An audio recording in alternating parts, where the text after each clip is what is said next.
Kalalaya mo pa lang, nakulong ka na naman. Wala pang isang buwan, pang ilan mo na ba yan? Ang suplena mo maraming hinihiling pa. Lalaya pa kaya, nakulong ulit diba? Sabi ng attorney mo, huwag ka nang magloloko. Pag hindi ka pa nagbago, di ka nagpakalayo. Paglaya mo, uulit ka. Paglaya mo, uulit ka. Nakakulong na naman tayo. Nadami na naman sa tunyo. Mga pulis na puro gwapo. Section 11 inasunto. Sabi ko sa piskal, huwag kang maniniwala dyan. Nakakamay lang ako at nadaanan lang. May mga nagsusugal, biglang nagtakbuhan.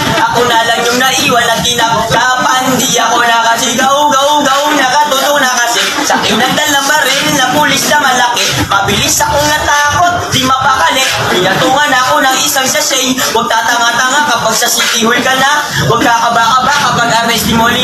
Idaan na lang sa tawa kaysa magpakatanga. Hanggang sa magdasal ka na, sana may plibarinin sila. Baka di mo alam na hindi na bilang. Ang siya aminin mo ay ririyab ka lang. Kapag 5 naman, huwag ka magpakatibag. Huwag mo aminin, tsak magiging time. Mga nanyan, alam mo yan. Kaya iligtas mo muna ang sarili mo. Hayaan mo sila na mag-isip na kung ano-ano. Hanggang sa sila ay maingit kakatingin sa'yo. Pag nagawa mo yan, ay tsak na ang bibilin sa'yo.